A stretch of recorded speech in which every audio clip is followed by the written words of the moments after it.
Ahí está, hacía recording in progress in English. Bueno, así Adita también después la coloca en la plataforma. Pequeño repaso de la bolilla anterior. Nosotros vimos las distintas vías de quiebra, las distintas vías por las cuales se accede a una quiebra. Habíamos visto que, sin seguir el orden del programa, pero tal vez con un orden medianamente, no sé si lógico, pero sí práctico, tal vez la primera quiebra con la cual nos encontramos muchas veces son las quiebras indirectas, que son las quiebras que surgen como consecuencia de la frustración de un concurso preventivo. Y atento, porque para la clase esta que estamos por abordar, que es la unidad 10, cobra importancia aún una subclasificación que hacemos de las quiebras indirectas. Porque si bien las quiebras indirectas están en el 77, inciso 1, en el cual hay algunos artículos que no van, sí hay que hacer una distinción que ustedes ya pueden ir tomando nota o después la pueden ir sacando, que es la siguiente. Cuando la frustración del concurso se da por la no obtención de las mayorías, o bien por impugnación de una declaración de existencia de acuerdo, hay un acto procesal importante que es que no se produjo una homologación judicial. Esto nos va a determinar algunas diferencias para la unidad que viene. O sea, son quiebras indirectas, tanto las que no se obtienen las conformidades, consecuentemente no se dicta una sentencia homologatoria, como también se consideran frustraciones, o sea, quiebras indirectas, a aquellas que habiendo obtenido las conformidades y habiendo obtenido una homologación, si hiciéramos una línea de tiempo, ahí tendríamos que poner una rayita, habiendo existido homologación, se puede producir la quiebra por 3 razones más. Porque no se le pagan los honorarios a la sindicatura, el artículo 54, que tiene 90 días desde que se homologó el concurso, o si la primera cuota concordataria se paga antes, es antes de los 90 días, ahí es donde ustedes cobran sus honorarios. Y después hay otras 2 situaciones más de quiebra indirecta, que son la quiebra indirecta por nulidad del concordato, es decir, porque hay una actitud dolosa en el aumento o en un ocultamiento de activos o pasivos. Hay una situación ilícita, severa, grave. Y después también cuando hay incumplimiento del concordato. O sea, distingan por ahora, son todas quiebras indirectas. A pesar de que algunos autores discuten si realmente es directa la pedida de la del 54 o no. Pero bueno, no entremos en esa distinción. Distingamos todo lo que son quiebras indirectas por no obtención de conformidades, es decir, cuando no se produjo la homologación del concordato, a otras quiebras indirectas, que también son calificadas como indirectas, pero que son producto de una nulidad de un concordato, que también tiene un fundamento ilícito, y el incumplimiento del concordato. Dejemos de lado por ahora el incumplimiento de los honorarios, que es el artículo 54. Quédense con esa distinción. En definitiva, la quiebra indirecta, ¿no es cierto?, es aquella que se produce por frustración de un concurso preventivo. Luego tenemos las quiebras directas. En las quiebras directas está la voluntaria y está la forzosa. La voluntaria es muy poco común. Es aquella que la pide el propio deudor. Es decir, hay muy pocas razones por las cuales un sujeto iría directamente a la quiebra teniendo la posibilidad de un concurso preventivo. Bueno, no importa, eso será cuestión de estrategia de cada uno, pero lo cierto es que hay una quiebra directa pedida por el deudor. En ese caso, cumple con los requisitos que puede del artículo 11 y con los que no puede, el juez lo intimará después en la sentencia de apertura el cumplimiento, pero si no lo cumple, no pasa nada, digamos. Puede generarse como una presunción o un concepto de lo que es este sujeto fallido, pero como ya no hay calificación de conducta, ¿no es cierto? En la 19.551 había una calificación de conducta y eso tenía implicancias.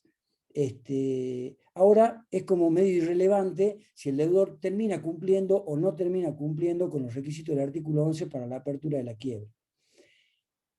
Ese es un procedimiento, un trámite que se da entre el deudor y el juez, no hay contraparte ahí, es un datito importante. Luego tenemos, ahora sí, la quiebra directa, y ahora fíjense que la bolilla 10, ¿no es cierto?, es toda de quiebra directa. Porque uno cree que dice, la unidad 10 dice apertura, está mal el título, debería decir apertura y recursos, lo vamos a modificar más adelante, pero todos esos recursos en principio son para quiebras directas, por eso es importante la vía de acceso a la quiebra, o casi toda, después vamos a ver algunos detalles. Bueno, la quiebra directa pedida por el acreedor sí es importante porque acá entra a jugar una contienda. Acá sí hay un contradictorio entre un acreedor que pide y un deudor que se resiste a esa pretensión jurídica que es la quiebra del propio deudor. Ahí hay un contradictorio, con lo cual cuando vos, siempre que hables de un contradictorio, tenés que pensar en lo primero que se te tiene que venir a la cabeza, el derecho de defensa.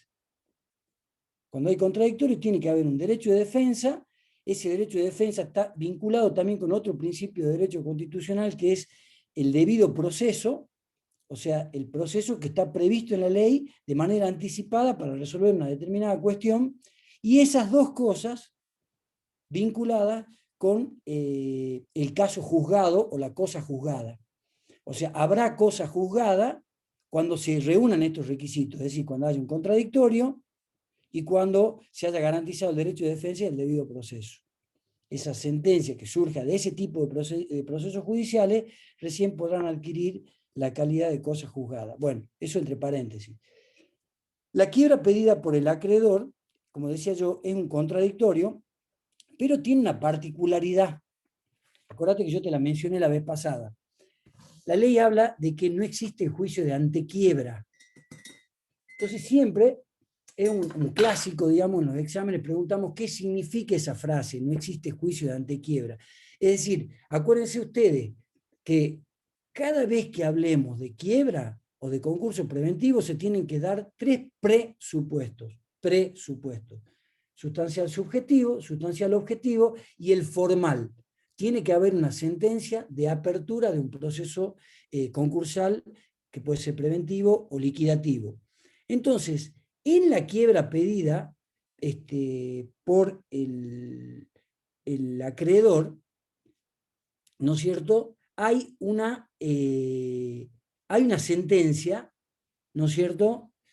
Ay, Dios mío. No creo que me puedan ayudar a encontrarme porque ni yo sé lo que estaba diciendo. Pero era algo importante. Estás diciendo que en la sentencia pedida por el acreedor, o sea, de la quiebra pedida por el acreedor, ¿no es cierto? Hay un contradictorio, entonces la sentencia... Ahí está. Gracias, Adita. Hay un contradictorio. Esto también hay un contradictorio, esto estaba diciendo, hay un contradictorio, pero la ley dice, medio raramente, no existe juicio de antequiebra. O sea, la etapa prefalencial, para que hablemos de etapa falencial, como acababa de decir, tiene que haber una sentencia. La etapa prefalencial me limita en lo que se denomina la parte confirmatoria, o sea, o comúnmente llamada de prueba. Yo no puedo aportar cualquier medio de prueba para que le declaren la quiebra a un sujeto. La prueba que está en juego, la única prueba que puede evaluar un juez cuando un acreedor le pide la quiebra a un deudor, si bien hay un contradictorio, hay una limitación en los medios probatorios, en los medios confirmatorios, que se restringe sola y exclusivamente a prueba documental. Más allá de que el juez tiene la posibilidad de ese famoso instituto de medidas de mejor proveer, en el cual él puede recabar algún medio de prueba que estime necesario para su convencimiento de lo que tiene que dictar. Pero más allá de eso, que está fuera del ámbito de la contradicción, en el acreedor hay contradicción, pero no existe juicio de antequiebra. O sea, la etapa prefalencial es puramente documental. ¿Por qué tiene que ver esto? Por lo que vamos a ver en la bolilla siguiente. en la bolilla siguiente vamos a ver que si bien no hay apelación, y esto es discutible, no es apelable la sentencia de apertura, la sentencia de quiebra, sí es susceptible de un recurso de reposición. Ya lo vamos a ver ahora de qué se trata, pero por ahora quédense con esta idea. En la quiebra directa hay un contradictorio, pero hay una limitación de medios probatorios que la ley pone en cabeza de ambas partes, acreedor y deudor, para que el juez resuelva si hay quiebra o no. Es decir, si hay un crédito exigible, y si además el deudor es sujeto concursable y está en cesación de pagos. ¿No es cierto? Bueno, todas esas tres cosas las tiene que tener acreditado el juez por medios documentales. No existe juicio de antequiebra, o sea, no hay apertura de la causa prueba. Yo sé que es un concepto que para ustedes no es muy familiar, pero por ahora quédense con esta idea. Y punto. O sea que una vez que el juez resuelve que se dan los requisitos para la apertura y la quiebra, en el caso de quiebra pedida por el acreedor, le decreta la quiebra y es otra vía de acceso a la quiebra. Finalmente, teníamos los casos de quiebra dependiente. Y acá me quedé un poquito con las ganas, tampoco lo voy a profundizar ahora, pero lo hemos pasado muy por arriba. Hay dos situaciones que hay que distinguir.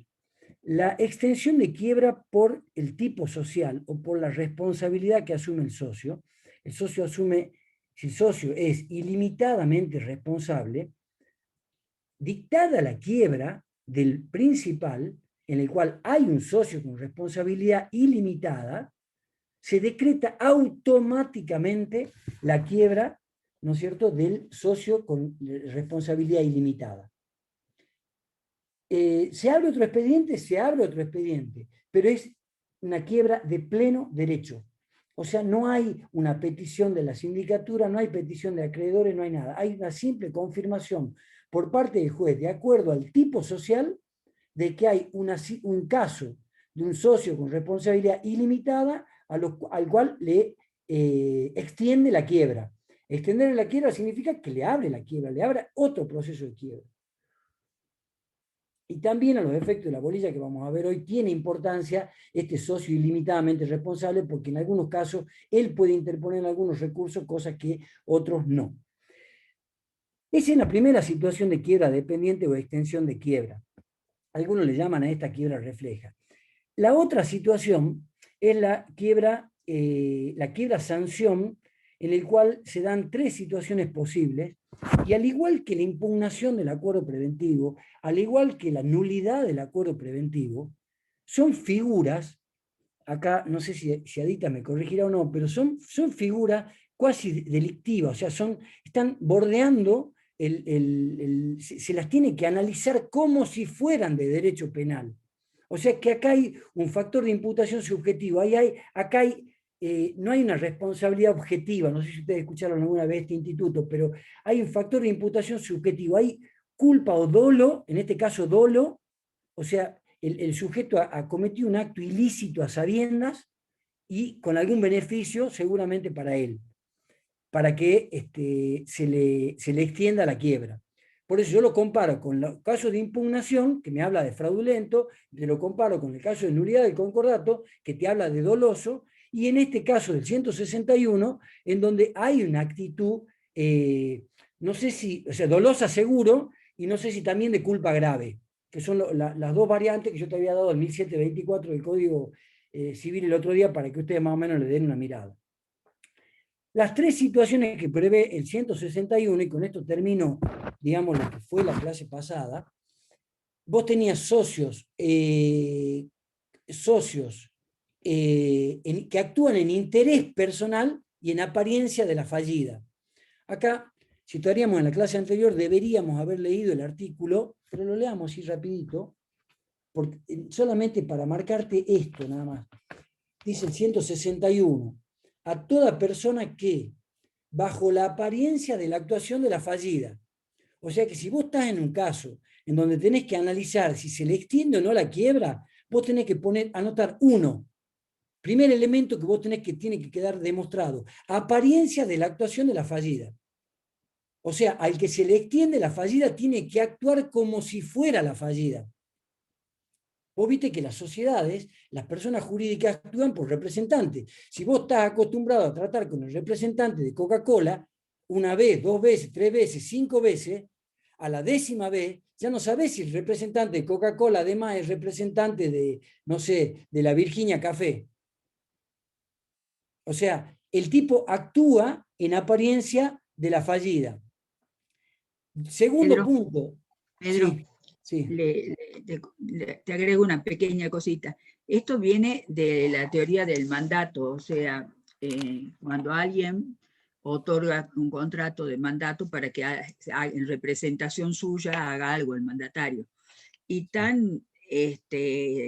se generaliza de una manera tal esa representación que ha llevado que dentro de la teoría de los daños se considere como imputable al mandante, aunque le haya rescindido, haya caducado o haya revocado el mandato a su representante, si el que actuó lo hizo en una apariencia que hacía suponer que continuaba vigente el mandato, va a responder el mandante y en su caso ya verá cómo hace para que el mandatario lo resarza, pero el tercero, bajo la teoría de la apariencia, el tercero queda desobligado porque no tiene cómo saber si esa relación entre los dos terminó o no terminó. Por eso ustedes van a ver a veces en el diario que dice la empresa tal comunica, hace saber que fulano de tal no pertenece más a esta empresa.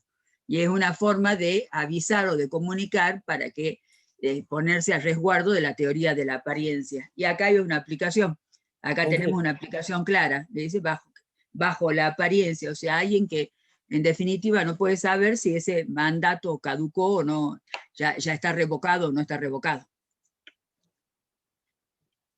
Ustedes fíjense que lo que acaba de agregar Adita es de derecho 1.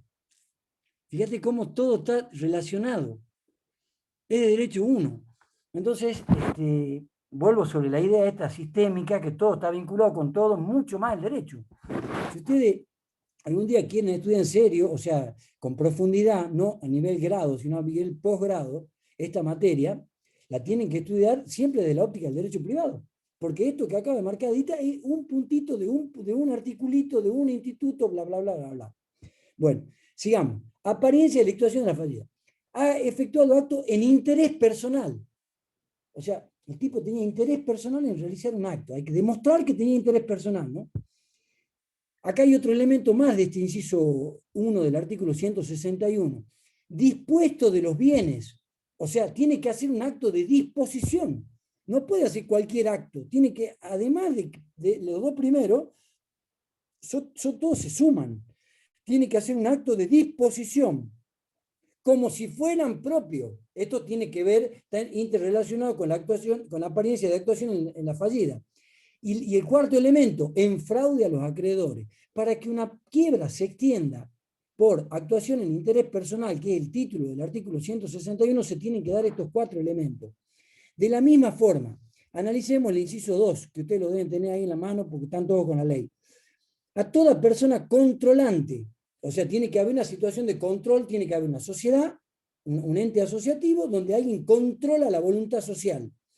Cuando ha desviado, tiene que haber una controlante, dice, cuando ha desviado indebidamente el interés social de la controlada. Segundo elemento, sometiéndola a dirección unificada. Tercer elemento, vos podés hacer todo, pero si no lo estás sometiendo a una dirección unificada, no se da la situación del 161. Y en interés de la controlante del grupo económico. Luego vendrá la discusión si el control es interno, si el control es externo, si el control es societario, etcétera, etcétera, que eso es otra discusión. Pero ahí también se dan 4 elementos. En cambio, en el último, el inciso 3 del 161, a toda persona respecto de la cual existe confusión patrimonial inescindible. Es indispensable que ustedes entiendan el concepto de confusión patrimonial inescindible, que es un concepto, si se quiere, no muy claro, pero que en cualquier caso implica una promiscuidad de la contabilidad. Por eso es que yo siempre les pido, cuando nos toca tomar exámenes orales, siempre me quedo en ese inciso. Porque si vos no te sabés todos los otros, bueno, está bien. Más o menos que no te sepas todos los elementos que componen, está hablando de un examen oral final. porque después va y lo lee. Pero tenés que entender qué es la confusión patrimonial inescindible porque vos sos contador. Y vos tenés que saber que acá hay, el basamento es que hay una irregularidad en los estados contables. Por eso es que en el artículo 39, mira, me voy rápidamente al artículo 39, algún día nosotros deberíamos estudiar delante de ustedes para que vean cómo se estudia. En el artículo 39 dice, en casos sociales deben informar si se realizaron los aportes, si existe responsabilidad, no, ¿dónde está lo de los libros? Enumeración de los libros con dictamen sobre la regularidad, dice el artículo 39, inciso 4. Enumeración de los libros de contabilidad con dictamen sobre la regularidad.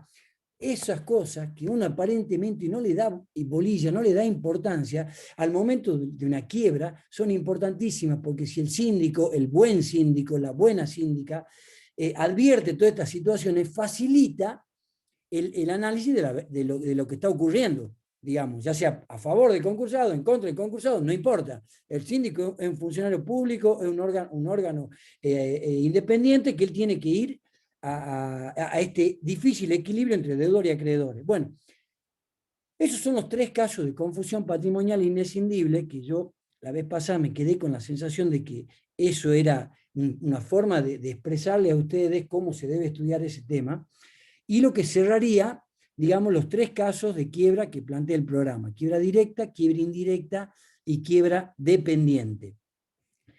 No sé si alguien quiere hacer alguna pregunta sobre ese tema puntual, cortita, una sola pregunta, y de ahí entramos en lo que sería la bolilla 10.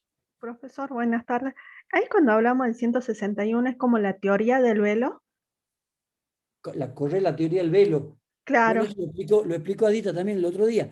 ¿En qué caso sería correr? Sí, se puede, está en la bien, primera, está muy bien la asociación, está muy bien la sinapsis que hiciste, porque hay una forma de correr, claro, totalmente, sí, sí, totalmente, porque hay un correr el velo. Eso que ella dice, creo que es Cora, ¿no? Fernández Cora, creo que es, no la vi al no, comienzo. Fernanda, ¿Cómo? yo, profe del Valle. Ah, ahí está, Fernanda, que no te vi al comienzo. No, Lo que dice ella es que, también lo mencionamos nosotros en clase, yo no sé si lo había dicho Adito o lo había dicho yo, pero uno de los dos lo dijo, que las sociedades comerciales, ¿no es cierto?, son entes abstractos, son creaciones jurídicas, o dicho en términos de Kelsen, para que ustedes no entiendan absolutamente nada, aunque estaría bueno empezar a ser más técnico, dice, las personas jurídicas son centros de imputaciones de normas. Imagínate, ¿no? Tendríamos que dedicar una buena clase a esto, estaría buenísimo. Es un centro de imputación de normas. Ustedes dicen, persona, es aquel ente capaz de adquirir derechos y contraer obligaciones. Eso en privado uno lo estudian así, de ese modo. Bueno, una persona jurídica, ¿no es cierto?, es una representación ficticia, no existe en el campo de la realidad, es intangible, como todo el derecho, es genial el derecho, es un ente intangible a la cual nosotros le asignamos significado, pero en definitiva siempre hay personas de carne y hueso detrás, o como dice el Código Nuevo, personas humanas, que son aquellas, las define, el Código dice, son las que tienen apariencia de humanidad. Yo entro ahí, pego en el palo, entro. Bueno, detrás de una persona jurídica, que es una ficción, hay personas humanas. Las personas humanas son, como el cuento de los 5 deditos del gordito que se lo comió, bueno, está siempre la persona humana. Las sociedades están hechas para que las personas humanas puedan hacer negocios acotando el capital de trabajo. Yo arriesgo 10 millones de dólares a este negocio, arriesgo 5 millones de dólares a este negocio, arriesgo 2 millones de dólares a este negocio. Me va mal, pierdo los 10, pierdo los 5 o pierdo los 2, pero no pierdo todo mi patrimonio. Ese es el concepto, ese es lo que está debajo, digamos, como política legislativa, el que inventó la sociedad, que es un genio. Bueno, pero siempre detrás de la sociedad hay un pícaro que se puede aprovechar de la vestimenta jurídica. Siempre da la posibilidad de que se pueda aprovechar de la vestimenta jurídica. Entonces, en algunos casos, se corre el velo y se ve quién está detrás de la sociedad. Y perfectamente lo que dijo Fernanda del Valle, es un caso típico en el cual hay que correr el velo, porque al correr el velo se le imputa una responsabilidad al sujeto que estaba detrás de Está muy bien la observación que hizo. Sí, porque ya dice bajo la apariencia de la situación de la fallida. Por eso ahí lo relaciono, profe. Bien, muy bien, me encanta. Listo. Pasamos de tema, ¿verdad? Pasamos de tema. También sería bueno recordar, porque a veces es como que no está tan claro. La persona jurídica, ¿no es cierto? También, bueno, en estos casos son sociedades, muy del artículo. Lo que ocurre es que los socios, entre los socios hay un contrato. O sea, entre ellos están vinculados con un contrato. La persona jurídica existe solo respecto a terceros. O sea, nada más que para la aptitud de contraer derechos y obligaciones respecto a terceros. Entre ellos es un contrato. O sea, nunca nos olvidemos de eso, porque como muy importante entender que a ellos los obliga el contrato social, pero ese contrato social los convierte en una persona jurídica diferente frente a terceros. En Alemania les dicen patrimonios de afectación, que por ahí sería más fácil, es decir, yo separo un poco de mi patrimonio y lo pongo para este negocio, otra parte de mi patrimonio lo pongo en este otro negocio, y no tendríamos que hacer tanta entelequia para entenderlo, pero mientras estemos como tenemos nuestro derecho, entre los socios es un contrato, los vincula el contrato social. Y entre ellos se pueden reclamar o no, uno cumplir las obligaciones del otro, uno integra, el otro no integra, no sé, entre ellos hay un contrato. Ahora, respecto a terceros, es esa persona jurídica con un capital o un patrimonio limitado. Entonces, cuando se corre el velo, obviamente vemos el patrimonio de los que lo integran, no nos interesa qué es lo que acordaron entre ellos, porque ahora hay que responder frente a los terceros.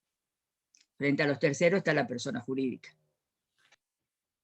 Hacemos muy buena sociedad, Dita, ¿no? Los chicos afirman, así yo veo. Deberíamos dar una clase de posgrado nosotros dos, bueno, juntos. Porque hemos estado en la maestría, estamos los dos, pero no hemos estado juntos. Deberíamos. Bueno, seguimos con la clase. Mejor dicho, iniciamos la clase. Entonces ahora, como cuando yo le pregunto a usted qué crítica nos hacían a las clases teóricas, ustedes me dijeron que vaya más despacio. Estoy yendo más despacio. Y también nos pidieron que hagamos filminas. Yo siempre fui enemigo de las filminas, pero ahora le estoy encontrando el gustito a las filminas. Vamos a ver si no me voy a compartir toda mi pantalla, espero que no vean nada desagradable. Nada que no, ahí está, muy bien. No pasó nada. Epa, vamos a la primera. Mirá ese fondo que metí, ¿no? Se ve entero, ¿no es cierto? La filmina. Solo diapositiva. Y acá yo debería ponerme chiquitito. Ahí está, me pongo chiquito. Bueno, yo no los veo a ustedes sí me ven a mí. Clase de unidad 10, apertura y recursos. Como el papel ameritaba, le pusimos esa letra en la ciudad de Salta a los 31 días del mes de mayo de 2021, todavía pandémico. Todavía pandémico. Viste que lo que hacen Filmina leen. Bueno, nosotros vamos a tratar de no leerla si es que entendemos cómo la paso de una Filmina a otra. Ahí está. Bueno. Solo diapositiva. Listo. Bueno, una vez que nosotros definimos las tres situaciones de quiebra, ¿no es cierto? La quiebra directa, indirecta y la quiebra dependiente, la extensión de la quiebra, nos surge una primera pregunta y ahí nomás se nos dispararon por lo menos dos problemas. Hablo de dos, hay muchos problemas, pero dos problemas que normalmente creo que no, o por lo menos no siento que se los aborde de frente mar, digamos. La primera pregunta es, ¿para qué sirve determinar si la quiebra fue dictada como indirecta, directa o dependiente? Ya dijimos cuáles son los sistemas, cuál es la vía, más o menos dijimos cuáles son los trámites procesales que requiere uno u otro, algunas dificultades, bla, bla, pero ¿para qué sirve saber si una quiebra es dependiente, no dependiente, directa o indirecta? Bueno, porque se presentan dos problemas. El problema de la determinación del pasivo falencial. Dependiendo de qué tipo de quiebra, se va a determinar el pasivo falencial. O sea, ustedes saben que en el concurso preventivo, no puedo no verlo, me cuesta un montón no verlo, pero bueno, en el concurso preventivo, ¿no es cierto?, sabíamos que se abre el concurso preventivo y hay una etapa de determinación del pasivo, es la verificación tempestiva, el tipo que no entra por verificación tempestiva, entra por verificación tardía, continuación del proceso, incidente de revisión y de pronto pago. Bueno, aquí en la quiebra, si hay una quiebra indirecta, ya hubo un proceso verificatorio, hay algo ahí. Si hay una quiebra directa, no hubo proceso verificatorio, con lo cual, por sentido común, uno podría decir, bueno, la quiebra directa abre un periodo informativo, porque la ley no es muy clara. Ustedes fíjense en el artículo 200, ¿no es cierto?, cuando habla de la verificación, habla, junta el artículo 32, el 33, el 34, el 35, el 36, el 39, o sea, junta todos los artículos en el artículo 200 y no es muy claro ahí. Pero uno podría suponer, dice, bueno, hay quiebra directa, se abre un periodo informativo, el síndico deberá poner día y hora para atender y domicilio, pedirán verificación de crédito, observaciones, informe individual, resolución del 36, que no es, sí, que también es la del 36 porque le refiere el artículo en la resolución verificatoria y bla, bla, bla. Ahora, ¿qué pasa cuando la quiebra es indirecta? Tomamos todo el laburo que hizo la sindicatura. El otro día en clase se le preguntó a Gracia Ávila, el artículo 64, el 63, que se contrapone con el 253, ¿cómo se resuelve?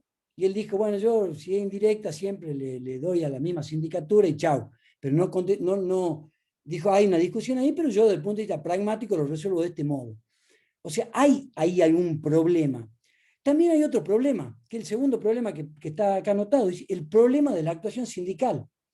Entonces acá viene, actúa la misma sindicatura, actúa una sindicatura nueva, hay que designar un nuevo síndico o no, la ley no es muy clara respecto de eso. Si es quiebra directa, no habría ninguna duda, o sea, hay una sindicatura, porque no, incluso acuérdense, o no sé si lo saben todavía, cuando estudien la parte de sindicatura y algunos detalles de las acordadas que hay dando vueltas respecto de la designación de los contadores como síndicos, hay una nómina de contadores públicos nacionales, ¿no es cierto?, en cada uno de los juzgados de quiebra. Nos circunscribamos a Salta Distrito Centro. Hay una nómina que son 15 sindicaturas titulares y 10 suplentes, y creo que son 10 sindicaturas o 15 sindicaturas titulares para la quiebra y 10 suplentes. O sea que distingue concurso preventivo y quiebra. Cuando a vos te designan en una de concurso preventivo, te sacan del bolillero, ¿no es cierto? Y no podés ser síndico de un concurso preventivo hasta tanto se designen al resto de los síndicos. Y lo mismo para el caso de la quiebra. O sea, hay un tema si es la misma sindicatura o no es la misma sindicatura. Es todo un problema eso. Porque si yo me quedo con que hay distintos tipos de quiebra y no digo más nada, bueno, está bien, dice lo que digo la ley, pero no le doy sustancia, digamos. Entonces, esta es la pregunta, ¿para qué sirve determinación de quiebra? Y vamos a ver si podemos abordar el problema de la determinación del pasivo falencial en uno u otro quiebra y el problema de la actuación, ¿no es cierto?, de la, ¿cómo sería para pasar la filmina? Bueno, espera, ténganme paciencia. Menos mal que no aparece nada raro, ¿eh? Visualización vamos a hacer así a lo mini panorama y vamos a la 3. Bien. Entonces, ¿cómo se determina el pasivo falencial? Era la primera pregunta que yo les había hecho, solo diapositiva. ¿Cómo se determina el pasivo falencial? Bien. Fíjate la filmina, ¿no es cierto? Yo simplemente después te la mando, por supuesto. Esto es un método de estudio, siguiendo con lo que hablamos al comienzo con Adita. Hablamos de actuación, acuérdense que en derecho privado veíamos tal cosa. Hablamos de persona jurídica, acuérdense que el contrato, bla, bla, tal cosa. O sea, es un modo, estamos dando un modo de cómo se estudia la materia. Y vemos que es no es lineal la materia. O sea que hay que interrelacionar artículos. ¿Cómo se determina el pasivo falencial? Diferenciemos lo que es quiebra directa, quiebra dependiente o quiebra indirecta. Ahí te pongo el número de artículo y te pongo qué es lo que ocurre. En la quiebra directa, y ahí te pongo el número, te refiero al número de artículos, siempre se abre un periodo informativo. Fíjate, si lees el artículo 88, ¿no es cierto? Último párrafo, dice, supuestos especiales. En el caso de quiebra directa, o bla, bla, bla, la sentencia debe fijar una fecha hasta la cual deben presentar las solicitudes de verificación de crédito ante el síndico. Y ahí te refiere al 32. O sea, se abre un periodo informativo. Se entiende, por cada vez que ustedes encuentren la palabra periodo informativo en los libros de concurso y quiebra, se entiende por periodo informativo tanto a los informes individuales como al informe general. El periodo de información para la toma de decisiones tanto de los acreedores, en el caso del informe general, como de la judicatura, en el caso del informe individual. El informe individual le proporciona los elementos contables, acuérdense la clase de Casadio Martínez, le proporciona elementos informativos contables al juez para que el juez resuelva si verifica o no verifica un determinado crédito. Se basa pura y exclusivamente en el informe individual, porque no tiene en principio los elementos, ni el pedido de verificación, ni todo el legajo, aunque lo pueda tener, y aunque es de estilo que los jueces lo pidan al legajo de los acreedores. Pero en principio la ley está pensada para que el juez resuelva en base al informe individual del síndico el pedido de verificación. De la misma manera, los acreedores que deben dar la conformidad o no a una propuesta concordataria se basan en el informe general. De la misma manera, si se le va a extender la quiebra a una persona, si se va a determinar el estado de cesación de pago, el inicio del periodo de sospecha, el inicio de cesación de pago, o la extensión de responsabilidad, o si realizaron aporte o no, todo eso, que son efectos colaterales, tangenciales, posibles y futuros de una quiebra, surgen del periodo informativo del informe general de la sindicatura. Tremendo. Tremendo. Bien. Entonces, en la quiebra directa se abre un periodo informativo nuevo y se da una verificación tempestiva. Ahí pasa casi lo mismo, o prácticamente lo mismo que en el concurso preventivo. ¿Qué pasa en el caso de quiebra dependiente o extensiva? Los puse por orden de complejidad.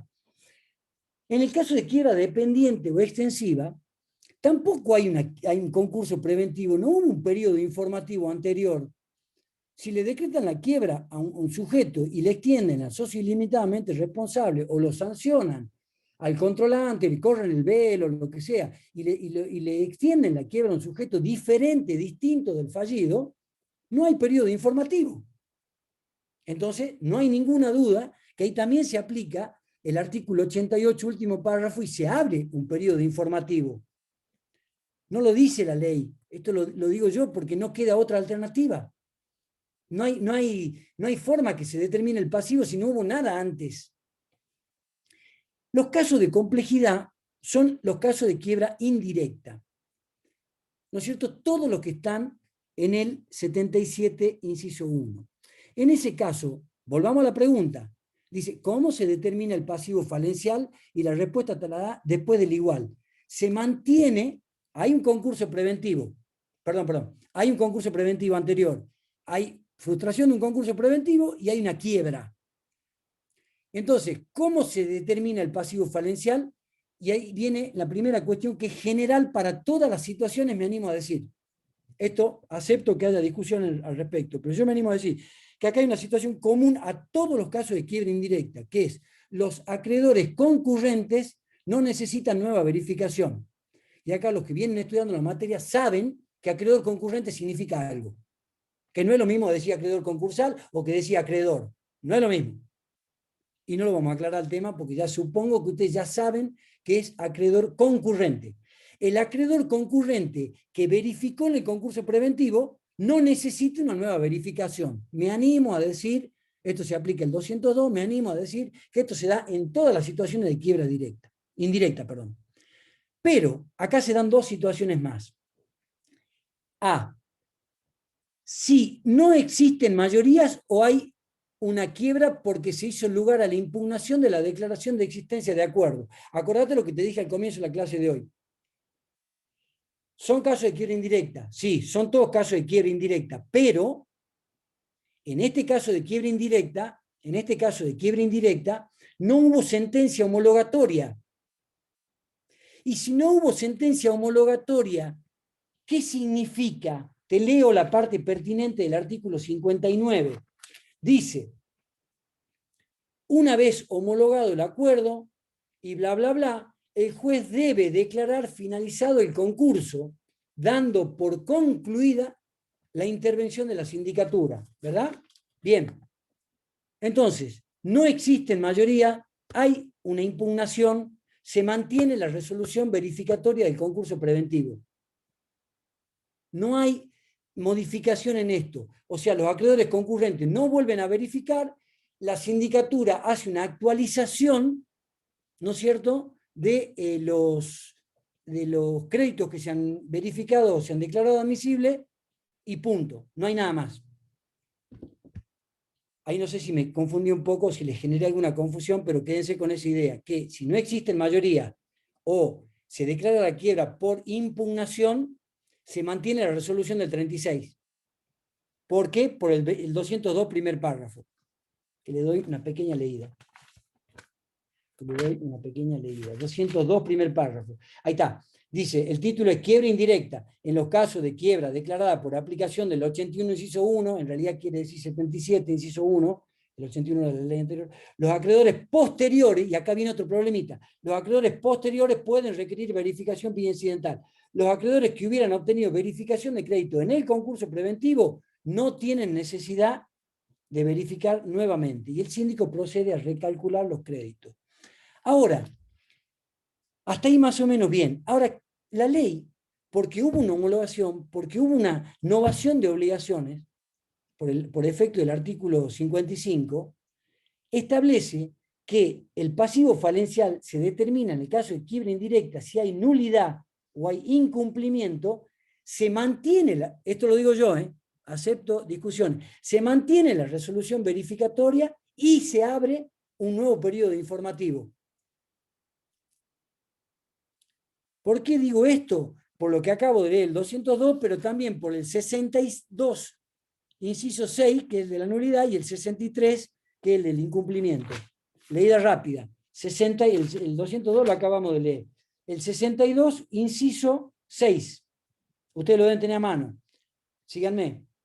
Abre un nuevo periodo de información, corresponde aplicar el artículo 200-202. O sea, una nueva verificación tempestiva. Y el 63, último párrafo, que habla de la hipótesis del incumplimiento, dice, ¿dónde está? En todos los casos en que el 64, perdón, estando pendiente, se aplican los incisos 6 y 7 del 62. O sea que en caso de que se declare la quiebra estando pendiente el cumplimiento de un acuerdo, en la hipótesis de incumplimiento, también se aplica lo mismo que para el caso de nulidad, es decir, se abre un periodo informativo. Entonces, yo digo esto y acepto que alguien me diga, no, profe, son excluyentes. O se mantiene la resolución del 36 y la sindicatura lo actualiza, o se abre un nuevo periodo informativo. ¿Qué significa en la práctica que se abre un nuevo periodo informativo? Que los acreedores van a tener que volver a verificar todos sus créditos. Entonces yo pierdo la posibilidad de todo el trabajo informativo que hizo la sindicatura en el concurso preventivo. No sé si se entiende esto, después me quedo abierto a alguna pregunta, pero termino con dos preguntitas para pensar. Son preguntas de examen. ¿Qué pasa con los acreedores? Porque en todo lo anterior yo te estoy hablando de los acreedores concurrentes. Pero ¿qué pasa con los acreedores que han sido acreedores posteriormente a la apertura del concurso y están en el interregno en el intervalo entre la apertura del concurso y la declaración de quiebra indirecta? Ahí el concursado sigue trabajando, sigue generando deudas, créditos, débitos.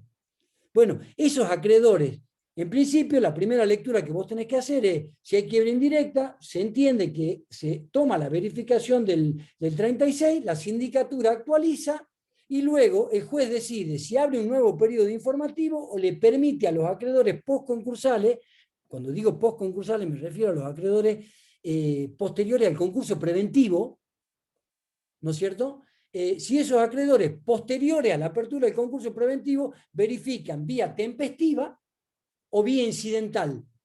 La ley aparentemente le da la facultad al juez que abra o no abra un periodo informativo. Y a los acreedores que verifican vía incidental se ocupa de aclarar de que no se les cobrarán costas. O sea, como una forma, se saltea la quiebra, la etapa informativa, la determinación del pasivo falencial. Es todo un problema, no sé si he conseguido más o menos explicarlo, pero me quedo con estas dos últimas preguntas. ¿Qué pasa con los acreedores concursales que no verificaron el concurso preventivo?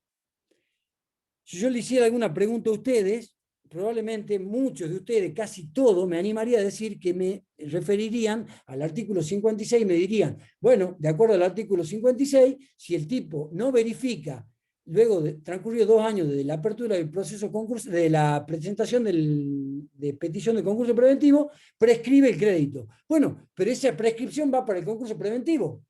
Y si después termina en quiebra, la prescripción en principio no va para la quiebra, pero se adquirió ese derecho o no se adquirió el derecho por parte del concursado, por el solo transcurso del tiempo. Bueno, ahí hay un tema. Se aplica el plazo de prescripción del artículo 56, lo que le estaba diciendo. Y bueno, esto ya para nosotros, para Diti y para mí, si es un plazo de caducidad o si es un plazo de prescripción, no le den bolilla a esa pregunta, porque es más jurídica, pero la quería anotar porque siempre lo tengo ahí como pendiente, me gustaría después un día que lo estuvimos junto con Adita. Bueno, y la segunda pregunta es, ¿qué pasa con los acreedores concursales que aún no son concurrentes? O sea, los tipos no se han presentado a verificar. A ellos tienen que ir al proceso. Bueno, son preguntas que requieren un montón de situaciones o de respuestas posibles y nos hacen un poco pensar. No sé, Adita yo la veo que está ahí por aportar, no sé si me querés aportar algo o querés corregirme en algo. No. Estoy escuchando, estoy anotando nomás. Bien. Sé que algo debe haber tenido en la cabeza porque ya le conozco sus ojitos. Bueno, entonces eso es, yo sé que no está todo, pero ya está en la filmina. Sigamos avanzando un poco. Vuelvo a compartir pantalla, ¿no es cierto? Y vamos a ver, ¿cómo hago para pasar de una? Bueno, no sé. Vamos a la... Yo les había dicho que habían 2 preguntas, miren, estas son las 2 preguntas. El problema, no son problemas. A mí me gusta hablar de problemas porque un problema para mí no es un problema. Aprendí eso, tengo tantos problemas en mi vida que aprendí a convivir con los problemas. Entonces, para mí los problemas son fuente de información, de conocimiento, de complejidad. Es decir, no aspiro a tener una vida pacífica, una vida om. No soy tibetano que vive perfecto, no. Tengo problemas, bueno, si tengo problemas estoy vivo. Primera cosa. No tiene que ver con el derecho, pero no importa. Si tengo problemas, ahora, desde el punto de vista académico, lo que nos sirven son los problemas.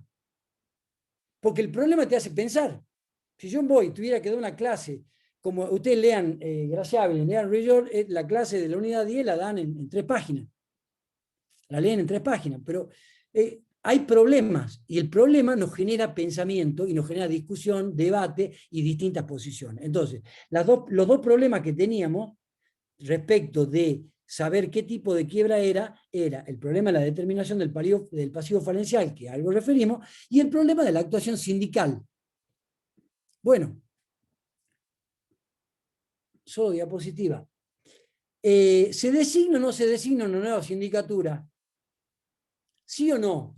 En el caso de la quiebra directa, no hay ningún problema. 88, inciso 11, dice nueva sindicatura. No podría ser de otro modo, porque no hay concurso anterior. No hay concurso anterior, no podría ser de otro modo, hay una sindicatura. Ni siquiera es nueva, está mal acá. Porque no es nueva sindicatura, es sindicatura. Porque no hay un proceso concursal anterior. Entonces hay una sindicatura que se designa, se hace un sorteo con el listadito de los síndicos que están en el listado de quiebra. Ahí los juzgados establecen dos listados, uno el listado para concurso preventivo y otro el listado para quiebra. Y a su vez dentro de cada uno de ellos es sindicaturas clase A, sindicaturas clase B, que son los concursos que tienen una envergadura pequeña y una envergadura grande. No tiene que ver con el pequeño y gran concurso, tiene que ver con lo que el juez justiprecie o entienda que es mejor para ese concurso. Si el concurso lo ve con determinada complejidad, le meterá un síndico clase A. Entonces, algunos juzgados identifican pequeño concurso, síndico clase B, gran concurso, que el resto, síndico clase A. Bueno, sindicatura nueva. Quiebra dependiente. Si yo me guiaba por lo que era pasivo, iba a repetir lo mismo. ¿Nueva sindicatura? No. No. Porque hay una... Es más, acordate que uno de los sujetos que puede pedir la quiebra dependiente es la sindicatura concursal. Que acá ese es rarísimo, porque la sindicatura es parte, bueno, es todo un lío. No vamos a entrar en ese tema, pero es la misma sindicatura. ¿Por qué? Por aplicación del 166. Entonces, como hoy estoy lector, vamos al 166. Dice, al detectar la extensión, el juez debe coordinar los procedimientos. Y acá dice, segundo párrafo del 166, el síndico ya designado interviene en los concursos de las personas alcanzadas por la extensión. Y después te mete, pero, te pongo ahí en la filmina, posibilidad de sindicatura plural. Te refiere al 253 último párrafo. El 253 último párrafo se aplica a cualquier concurso, en cualquier situación, concurso quiebra, concurso preventivo quiebra, en donde el juez advierta que la cosa se complejizó o que la sindicatura actuante no le dan los tiempos, no le da la infraestructura para hacer frente a lo que es ese concurso o esos concursos. Entonces, misma sindicatura, ¿no es cierto? Pero con la posibilidad de que te metan una sindicatura plural. Que es un tema bastante lindo, el tema de sindicatura plural. Doy un solo ejemplo. En el caso de Aerolíneas Argentina, hubieron, y ahora ya me olvidé de la cifra exacta, pero creo que eran 7 sindicaturas, en el cual había todo un trabajo de coordinación, qué sé yo, unos que se dedicaban a los créditos impositivos, otros a los créditos internacionales, otros al informe general, otros al informe individual. Bueno, habían 7 sindicaturas, incluso se puede mezclar síndicos clase A, clase B. Sindicatura plural es un tema lindo para leer. Parece sencillo, pero es un tema lindo para leer porque ustedes son síndicos, potenciales síndicos. Bueno, o sea que hasta ahí no hay tanta complicación. La complicación, como siempre, nos la da la quiebra indirecta. En una pregunta que hizo una alumna el otro día, muy bien, me encantó esa pregunta porque me encantó la pregunta, no importa por qué. Quiebra indirecta, distintas situaciones. Y ahí vos fíjate que yo te divido. Para el caso de la determinación del pasivo, la quiebra indirecta te la divido. Incumplimiento y nulidades por un lado y el resto de las quiebras indirectas por el otro. Esa era la distinción que vos tenés que tener claro.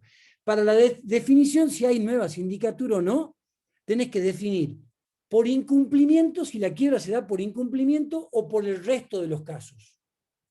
Si se da por incumplimiento, hay lo que se denomina, y acá vamos a hacer otro pequeño juego de relación, hay lo que se denomina normas antagónicas, que es lo que le planteó a la alumna, creo que era Mechaca, no me acuerdo bien. Se da el caso de normas antagónicas. ¿Por qué? Porque el artículo 64, está bueno esto de la filmina, che, me está gustando. Porque el artículo 64 dice, quiebra pendiente de cumplimiento de acuerdo, termina diciendo es competente el juez que intervino en el concurso preventivo y actúa el mismo síndico. ¿No es cierto? Pero si me voy al 253, inciso 7, 253, inciso 7, dice, el síndico designado en un concurso preventivo, dice, el síndico designado en un concurso preventivo actúa en la quiebra que se decrete como consecuencia de la frustración del concurso. Hasta ahí estamos igual, pero no en la que se decrete como consecuencia del incumplimiento de un acuerdo preventivo. O sea, dice exactamente lo opuesto al artículo 64. No pretendemos deshojar esta margarita, pero acá me lleva a esta otra pregunta que está dentro de esa misma categoría. ¿Cómo resuelve el derecho las normas antagónicas? ¿Ustedes creen que en derecho no hay normas antagónicas que dicen si llueve te doy un premio, si llueve te castigo? Decís, no, pero si hace un ratito dijiste que si llovía me daba un premio, ahora decís que si llueve me castigo. Y ahí hay todo un sistema, que si la norma es especial, si es posterior en el tiempo, hay todo un sistema. Pero en este caso, no es muy común, pero se da muchas veces, ¿no es cierto? La norma antagónica se da dentro de una misma ley. Con lo cual no hay ley especial mata ley general, billetera mata galán, no decir otra cosa. Bueno, ley especial mata ley general, ley posterior mata ley anterior, que son dos reglas básicas que tienen los jueces cuando hay una contradicción de normas. Acá hay normas que están en un mismo plano constitucional, de la pirámide constitucional. Y está, en derecho romano, los jueces podían no resolver, y tal, lo puse en romano para hacerme el exquisito, ¿no es cierto? No sé una pepa de ¿cómo se dice ni el idioma? Mira vos. Bueno,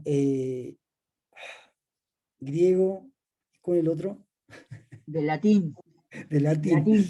Bueno, no sé ni el nombre, imagínate. Pero bueno, queda como que sé bastante, porque después las palabras se las lleva el viento y va a quedar esta filmina así para la posteridad, porque además está en pergamino viejo. Non liquet, no sé tampoco cómo se pronuncia, que dice, el juez romano podía no juzgar, porque decía, no lo veo claro. Y el artículo 15 del Código Civil decía algo así como que el juez, o sea, contraponiéndose a no lo veo claro, ahora ya desde hace mucho tiempo el juez tiene que resolver. Porque la función más importante en este mundo de un juez es que resuelva los conflictos. Bien, mal, más o menos. Bueno, Adita me dirá, no, siempre lo tiene que resolver en base a la justicia, la equidad. Bueno, está bien, eso es lo ideal. Pero la verdad es que lo tiene que resolver. Porque no podemos estar toda la vida, es lo que yo le trataba de explicar, que Adita también siempre me joroba, a una ex mujer mía, no podemos estar toda la vida con los problemas abiertos. En algún momento hay que resolverlo. Bueno, listo, está bien. No lo hice. Siempre hay que negarse. Bueno, el juez, ¿no es cierto?, podía negarse a resolver. Desde hace mucho tiempo, ya todos los códigos medianamente modernos lo obligan al juez a resolver. Entonces el artículo 15 del Código anterior, del Código Civil, decía que los jueces están obligados a resolver del modo que puedan. Y hoy los artículos, lo mencioné porque ahí es donde se abre el problema, lo decía bien claro, no lo tengo ahora al 15 en este momento, pero sí están en los artículos 2 y 3 del Código, que me voy a permitir leer. Son cortitos. Perdón que soy un chancho. Estamos estudiando. Cuando uno estudia, coquea, toma mate y otras cosas más. Bueno, artículo 2 del Código Civil. Dice, la ley debe, o sea, te dan pautas, yo he criticado muchísimo esto, pero no importa, te dan pautas de interpretación de la ley. Porque la pregunta que nos estamos formulando es, de acuerdo a la Filmina, ¿cómo resuelve el derecho las normas antagónicas?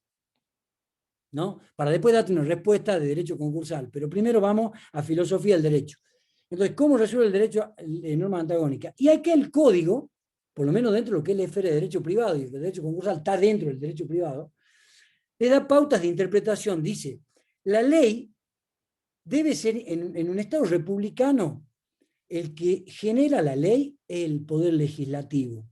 El poder ejecutivo la promulga, o sea que interviene de algún modo, porque además tiene el derecho de veto, y el poder judicial, al momento de interpretar el derecho y construir y generar una norma jurídica individual, debiera, lo pongo así en condicional, debiera ajustarse a lo que dice la ley. O sea, el que marca la regla de juego es el legislador, ¿no? Entonces dice, la ley debe ser, pero acá le da pauta, porque no todas las leyes son perfectas. La ley debe ser interpretada teniendo en cuenta sus palabras, sus finalidades, leyes análogas, disposiciones que surgen de tratados de derechos humanos, principios, valores jurídicos, de modo coherente con todo el ordenamiento. Cada una de estas palabritas implica una clase adicional más. No la vamos a hacer, quédese tranquilo. Pero quiero decirte que la ley da una pauta de interpretación. Y acá viene algo que se asemeja al viejo artículo 15. El artículo 3. Deber de resolver. Deber. Imperativo categórico. El juez tiene el deber de resolver. No importa si tiene la norma bien, la norma mal, macanudo, sin no importa. El deber de resolver. El juez debe, imperativo categórico, debe resolver los asuntos que sean sometidos a su jurisdicción. Y acá le agrega una palabra que a Edita le encanta mucho, que es mediante una decisión razonablemente fundada. Eso da para 5 clases. La palabra razonablemente fundada puesta en el artículo 3 del Código Civil da para 5 clases más y no les exagero. Bueno, cierro ese paréntesis de cómo resuelve el derecho normas antagónicas. O sea, hay que buscarle una interpretación. No podemos decir, bueno, nos quedamos cortos de ley o la ley dice cosas incongruentes. No. Hay que buscarle la forma. La opción 1, de ahí me puse muy simplificador, es 59 más 289, igual 64. O sea, el 59 hablaba que la homologación finaliza la tarea de la sindicatura y el 289 habla que en los pequeños concursos el controlador del cumplimiento es la misma sindicatura. En ese caso, podría entenderse de que es la misma sindicatura en el caso de incumplimiento porque es el órgano que estaba a cargo del controlador del cumplimiento. La opción 2, esa podría ser una opción, no digo que sea la mejor ni la más, es la que se me ocurre a mí. Y la opción 2, que también quiero incorporar este otro concepto que ya lo mencionamos también varias veces, que es la sana crítica. O sea, o apreciación razonada para el caso concreto. El criterio de la sana crítica es todo un mecanismo, es todo un instituto que tiene que ver con la prueba, con los medios de convicción, con los medios probatorios, que hay 2 sistemas probatorios. El sistema en el cual el legislador le dice al juez qué valor probatorio tiene cada elemento, y hay otro donde es de libre interpretación. Libre no significa que el juez pueda hacer lo que quiera, sino es razonada. Acuérdense del artículo 3 del Código Civil, y ahí dice, de acuerdo a la sana crítica, la experiencia y al caso concreto. Entonces tendrá que evaluar en el caso concreto si corresponde una nueva sindicatura o no corresponde una nueva sindicatura. O sea, ahí en la opción 2 le estoy tirando todo el balurdo, digamos, al juez para que lo resuelva de acuerdo al caso concreto. Bueno, todo este embrollo, que no sé si se entendió algo, ¿no es cierto?, que en caso de incumplimiento, la ley habla de 2 situaciones distintas, que hay misma sindicatura y que hay nueva sindicatura, y ahí les pusimos algún modo de solución. Para el resto de los casos, no hay ninguna discusión. Para el resto de los casos es 77,1, que son todos los casos que quieren indirecta, menos el 63, o no 63, que es incumplimiento, que está ahí arriba, y es caso misma sindicatura, o sea, el 253, inciso 7. ¿Cómo la ven? ¿Están todos dormidos o no? Fernández Alba, está dormida, Fernández Alba, no. ¿Está dormida o no? ¿No? Júrelo por Dios, a ver. Como un amigo mío dice, yo no creo en Dios, pero en el Señor de Milagros sí, te juro por el Señor de Milagros, decía el tipo. Bueno, listo, ahí juró.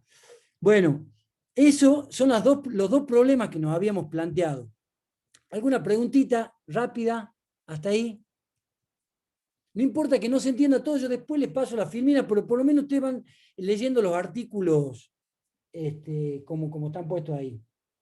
Es una propuesta de lectura, hay varias propuestas de lectura de ese mismo tema. Hoy se nos ocurrió hacer eso.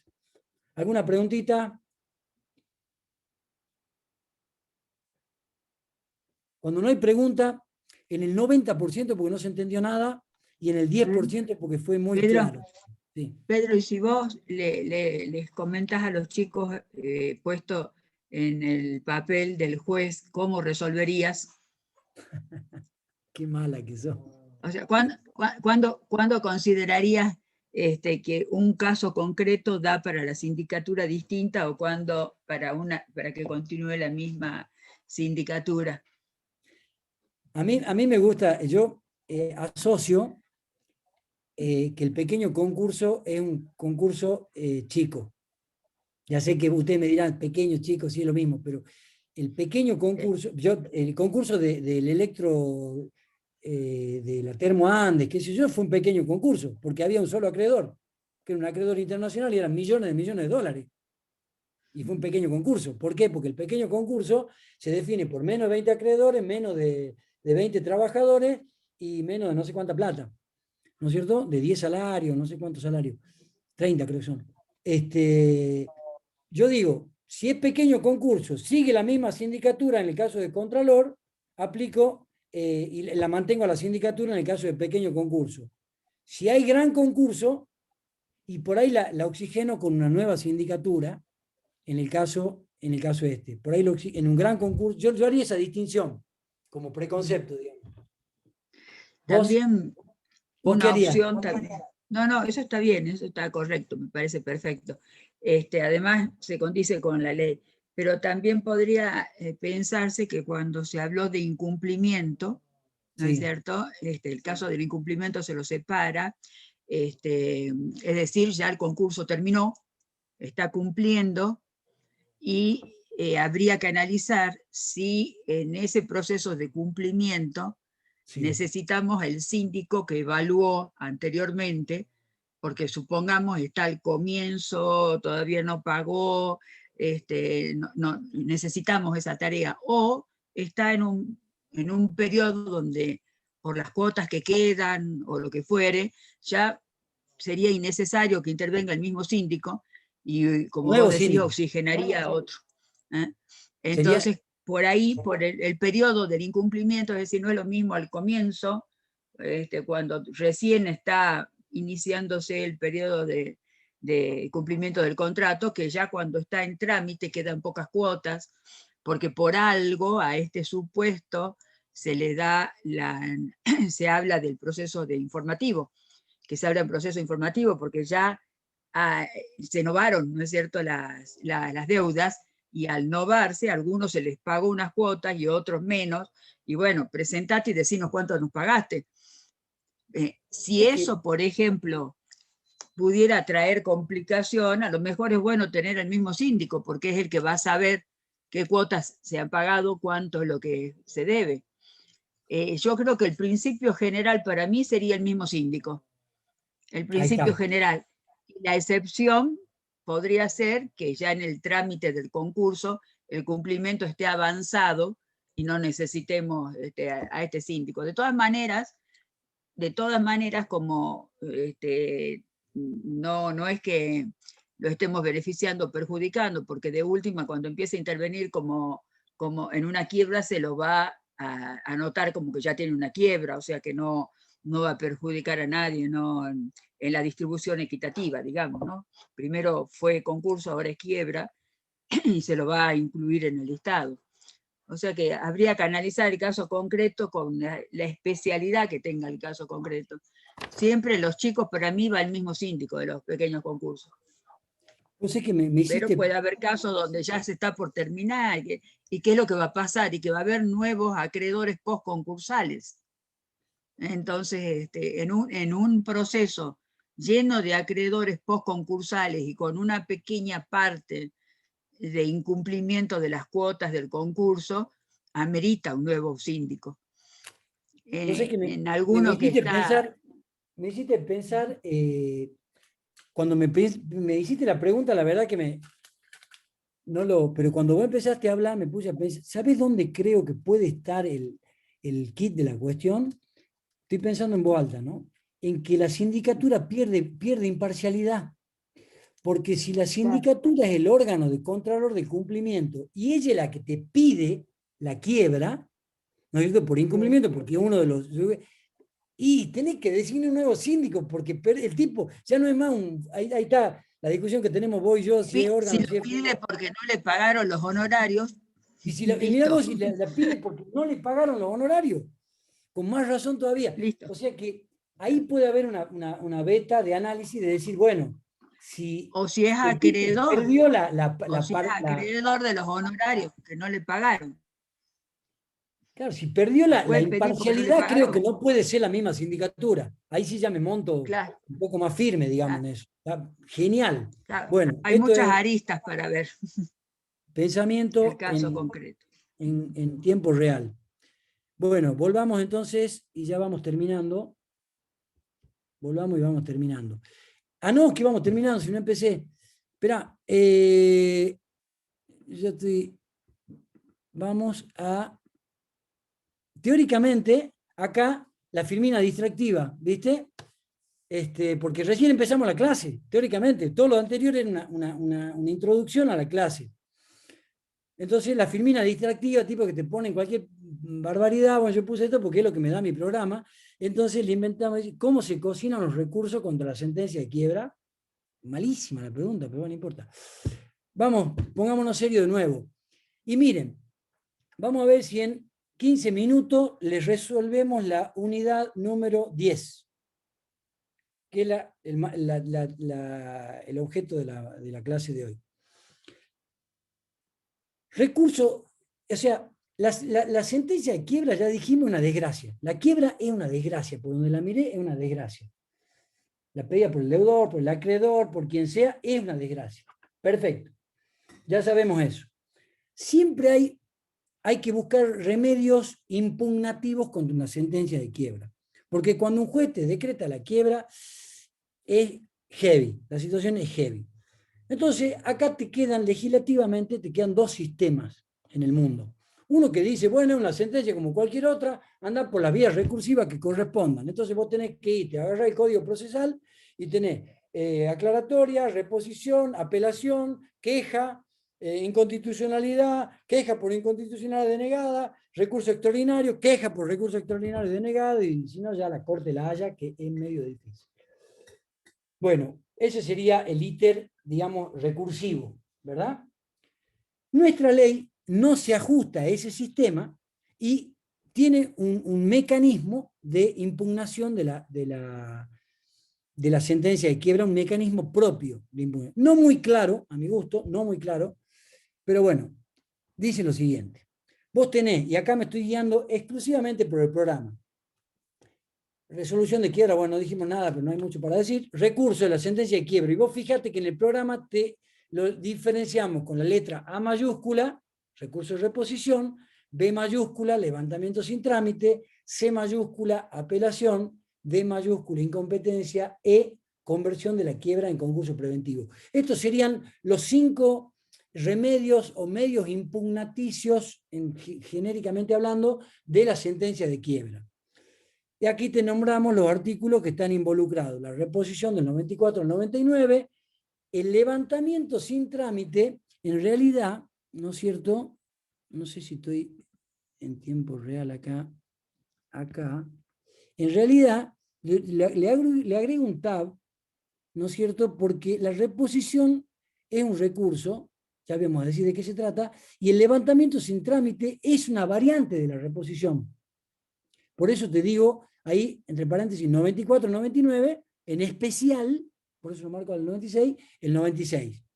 Luego, la apelación, ya vamos a ver de qué es lo que se puede apelar, el recurso de incompetencia contra la sentencia de quiebra y la conversión de la quiebra en concurso preventivo, que es un instituto maravilloso, muy buen instituto para tenerlo presente. Entonces, ahora el mecanismo que yo les propongo es el siguiente. Ustedes tengan presente esta filmina, de algún modo, los artículos, que están fáciles, porque están ahí en la ley, arranquen del 94 o del 90, pero primero vamos a arrancar con el 94, y vamos a hacer lo siguiente. Esperen que encuentre el 94. Vamos a pasar a esta filmina, y miren estas preguntitas. ¿Qué es? ¿Qué es qué? ¿Quién puede? ¿Quién puede qué? Bueno, cada una de estas preguntas, ¿qué es? ¿Quién puede? ¿Cuándo se puede? Causales, trámite procesal, tipo, lo aplican a cada uno de estos institutos. Entonces vamos a poner, ¿no es cierto? Acá. Si yo pongo reposición,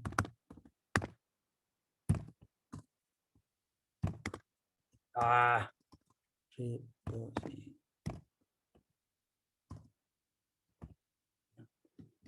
¿No es cierto? Bueno, ahí iría un... La reposición. ¿Qué es la reposición? ¿Qué es? ¿Quién puede meterla? ¿Cuándo se puede? Esto, si yo lo traduzco en términos más jurídicos, el qué es la naturaleza jurídica del instituto. Entonces, ahora vamos a responder, ¿qué es la reposición? Es un mecanismo procesal que el deudor tiene para pedirle al propio juez que la dictó que revoque la sentencia de quiebra, que revea su posición al momento de dictar la quiebra. O sea que, ¿qué es? Es un medio impugnaticio de la propia sentencia de quiebra. ¿Qué es el levantamiento sin trámite? Es lo mismo, es un recurso de reposición que se interpone ante el propio juez para que el juez revea o revoque la sentencia de quiebra. ¿Por qué el levantamiento sin trámite? Porque además de las causales que tiene la reposición, que son demostrar que el deudor no es sujeto concursable o no está en estado de cesación de pagos, el levantamiento sin trámite tiene la particularidad de que el deudor entrega, deposita el dinero sobre la cual se basó el juez para decretarle la quiebra. Porque, vuelvo a repetir, todos estos son casos, la reposición, levantamiento sin trámite, apelación, incompetencia y conversión, son todos casos de quiebras directas, con algunas salvedades que ya las vamos a ver ahora, pero el principio general son todos casos de quiebras directas. El levantamiento sin trámite, el deudor le decretan la quiebra, pero cuando le decretan la quiebra, interpone una reposición y da el dinero sobre el cual se basó el juez para decir que este estaba insolvente, que es, como mínimo, el monto del crédito exigible del acreedor. Y acá viene de nuevo la discusión, se abre si el estado de cesación de pago es, si era la teoría amplia y no hay un incumplimiento, si el juez, el deudor puede depositar dinero si no está basado en un incumplimiento, el estado de cesación de pago. Ahí hay toda una discusión. No importa, si quieren después la vemos. Pero lo concreto, lo grueso es que el levantamiento sin trámite es una reposición, es un recurso de reposición, o sea, se ataca la sentencia, pero se le pide al mismo juez que la revea, nada más que depositando. Y la ley dice, entregando dinero en pago o embargo. ¿Qué significa en pago o embargo? En pago, que el deudor reconoce en el acreedor la deuda y le paga. ¿Qué es un pago? Volvemos a derecho 1. En pago es un modo de extinción de las obligaciones. Satisfago al acreedor, le pago. Pero si yo cuestiono el crédito, sobre el cual me pidieron la quiebra y sobre el cual prima facie, porque la verdad que el tipo va a ser acreedor cuando verifique el crédito. Él demostró sumariamente que es acreedor, artículo 84. Demostró sumariamente que es acreedor. Entonces, si yo discuto que soy realmente deudor de ese tipo, y el tipo me estaba reclamando y me pidió la quiebra por un supuesto crédito, crédito de $1.000.000, yo deposito en embargo el $1.000.000 y le digo al juez, pongo la plata acá en depósito, téngala ahí, señor juez, y vamos a discutir si yo le debo o no le debo. Pero ¿qué es lo que está acreditando? Porque tanto las causales en la reposición como el levantamiento sin trámite, las causales son que no hay presupuestos los presupuestos objetivos para la apertura del concurso. Tiene sentido entonces, según la clase de hoy, saber qué es un acreedor concurrente, qué es un acreedor concursal. Tiene sentido entonces saber cuáles son los presupuestos de concurso, los presupuestos objetivos y subjetivos.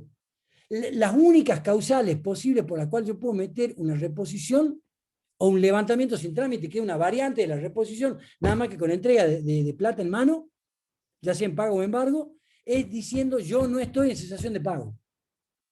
Yo tengo que acreditar, el deudor tiene que acreditar que da en pago y embargo y que no está en cesación de pagos. Bueno, luego dice apelación. Volvamos a la fichita. No, sigamos con esos dos institutos. ¿Qué es quién puede? Bueno, quién puede, el propio deudor, en ambos casos. ¿Cuándo se puede? A los 5 días de decretada la quiebra, ahí la ley marca, si ustedes ven en los artículos 95, 96, es a los 5 días de notificado la quiebra, o a los 5 días de la última publicación de edicto, o a los 5 días de la cláusula del establecimiento. Entonces, tiene 5 días el tipo desde que se entera para meter el pedido de quiebra. Las variantes son porque no siempre se entera que le han decretado la quiebra. ¿Cuándo se puede? Causales o fundamentos. La reposición siempre va diciendo no hay estado de cesación de pago. Trámite procesal previsto. La reposición tiene trámite incidental, salvo el levantamiento sin trámite, que tiene un trámite muy particular porque se asimila a lo que sería un procedimiento en términos de Alvarado Belloso, o bien, procedimiento es cuando un sujeto pide a una autoridad y la autoridad da o no da. No hay una relación entre tres personas. Hay un sujeto administrado que le pide al funcionario ese procedimiento. Y en términos de la doctrina clásica de derecho procesal, es un acto de jurisdicción voluntaria, que también es administrativo, porque el sujeto le pide algo y el juez se lo da o no se lo da. No hay un contradictorio, eso es lo que quiero decir. Bueno, el trámite procesal, entonces, en el recurso de reposición o levantamiento sin trámite, es incidental. Si yo les digo que es incidental, ustedes se deberían ir al artículo 280, en el cual hay una demanda, una contestación de demanda incidental, una apertura, prueba y una sentencia. Siempre la sentencia de los incidentes es apelable, con lo cual la reposición siempre es apelable. La apelación a la que se refiere, perdonen que salte el tema, la apelación a la que se refiere el artículo 96, último párrafo, está solamente dirigida a la resolución del levantamiento sin trámite, con lo cual, si yo soy coherente, debería hacer esto. La reposición es el género. El levantamiento sin trámite es una variable de reposición, que es la que establece el artículo 96. Si me rechazan el levantamiento sin trámite, tengo apelación. La voy a leer, a la apelación esta, porque es una apelación genial. La resolución que deniegue la revocación inmediata, solamente la que revoca la apelación inmediata, es apelable únicamente por el deudor, al solo efecto devolutivo. Acuérdense, efecto devolutivo significa que la quiebra sigue. No se liquidan los bienes salvo 184, que son bienes perecederos. La quiebra sigue. Si revoca la quiebra, porque la apelación, acuérdense, no es un recurso que se interpone ante el propio juez, es un recurso que se interpone ante la Cámara, ante el juez superior. Porque en la Argentina tenemos en todos los procesos civiles, privados, una doble instancia, primera y segunda instancia. La apelación la resuelve el juez de segunda instancia. Pero esa apelación que prevé el 96, no se confundan, no es para la apelación del artículo 88. Para mí, el artículo 88 es inapelable, porque le aplico el 273, inciso 3. ¿Por qué inapelable? Porque no causa estado. ¿Por qué no causa estado? Porque yo puedo interponer una reposición. ¿En qué me baso para meter la reposición? En lo mismo que me basaría para meter una apelación. Es decir, que no se dan los presupuestos para que me decreten la quiebra, que no soy sujeto concursable o que no estoy en estado de cesación de pago. Entonces, la apelación que prevé, esto es una perlita la que les estoy dando, la apelación que prevé el artículo 96, último párrafo, que dice que al solo efecto, y después dice la ley, y se debe resolver por la alzada sin sustanciación. Es una barbaridad procesal que no la vamos a analizar ahora. Es una barbaridad procesal. Porque todas apelaciones contradictorias, ¿cómo no le voy a dar derecho al acreedor que pidió la quiebra, que le estoy apelando a la quiebra que él pidió, porque son casos de quiebra directa, forzosa, pedida por el acreedor? ¿Cómo no le voy a dar la posibilidad que el tipo se defienda, que diga sí está en cesación de pago, o sí es sujeto concursable, que son las dos causales por las cuales se puede pedir la revocación? Che, ¿se fueron o estoy hablando solo yo? Esto es como los teléfonos, ¿viste? Ah, ahí están. ¿Viste cuando vos estás hablando en el celular que está hablando y el otro ya está, uy, por suerte se cortó? Bueno, estamos acá. Vuelvo a la filmina. Compartir. Ojo con la apelación entonces. El recurso de incompetencia, ahí volvamos a la pregunta entonces, ¿qué es? ¿Qué es el recurso de incompetencia? No es un recurso impugnaticio.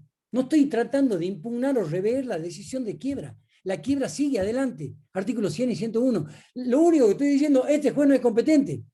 Pero la quiebra vale, va como piña. Sigue su trámite. Y de ahí todas las preguntas que ustedes las pueden ir contestando a medida que vayan leyendo los artículos. La importante de todas estas, vuelvo, entonces, la incompetencia no tiene mayor desarrollo que la que surge de los artículos 100. La única cuestión es quién es el sujeto que pide, que puede plantear la incompetencia. Bueno, el deudor, si no surge como una quiebra indirecta, obviamente. ya no podría plantear la incompetencia, el tipo ya tiene todo el concurso metido. La podría plantear un acreedor, pero ¿qué acreedor? El que pidió la quiebra, no. Porque el acreedor que pidió la quiebra está consintiendo la competencia del juez, no puede pedir la incompetencia, la puede pedir otro acreedor, pero ustedes me dirán, pero si no hay acreedores todavía, profe. Bueno, otro sujeto que se dice acreedor, porque va a ser acreedor cuando pase por las horcas caudinas al proceso verificatorio concursal. No sé a quién le robé esa idea de las horcas caudinas del proceso verificatorio. Algún autor. Creo que a Mafia debe ser. Bueno, la incompetencia, repito, no es un verdadero recurso impugnativo, sino que es simplemente lo que intenta, o el fundamento, digamos, es que no es competente en razón de la materia, en razón del territorio, en razón si es nacional o es ordinario, o sea, federal o ordinario, y lo único que hace, si prospera el recurso, es que se traslada, ¿no es cierto?, la quiebra al juez competente. Trámite procesal, tipo de quiebra. Bueno, a ver, bueno, y vamos a decir dos palabras de la conversión de la quiebra en concurso. La conversión de la quiebra en concurso preventivo, artículos 90 a 93. Podemos hacer este mismo íter, no los quiero aburrir. ¿Qué es? Es un recurso, sí, un recurso, acá tiene que ver el principio de unidad, en el cual, así como un concurso preventivo deviene en quiebra, pero es un único proceso judicial o procedimiento judicial, en este caso inverso, se daría que hay una quiebra que se convierte en concurso preventivo. El quien puede, ¿no es cierto?, de la conversión de la quiebra en concurso, en el quien puede, de la conversión de la quiebra en concurso, sería, puede, funciona para quiebras directas.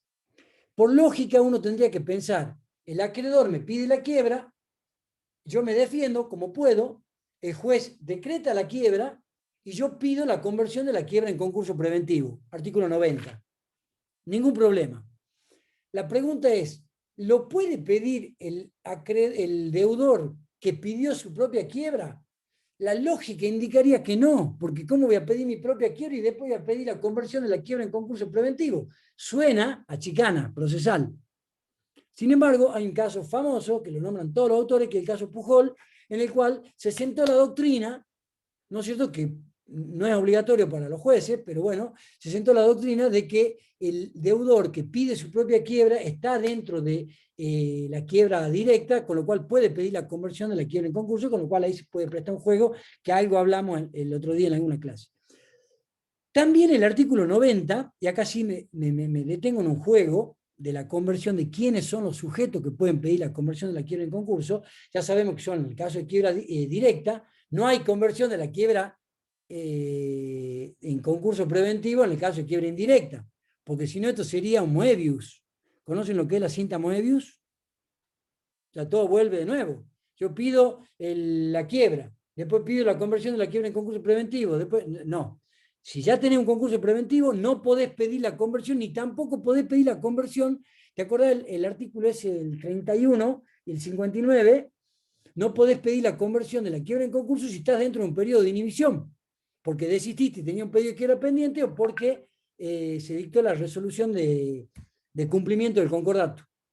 Bueno, ¿dónde está la particularidad del tema de la conversión de la quiebra en concurso preventivo?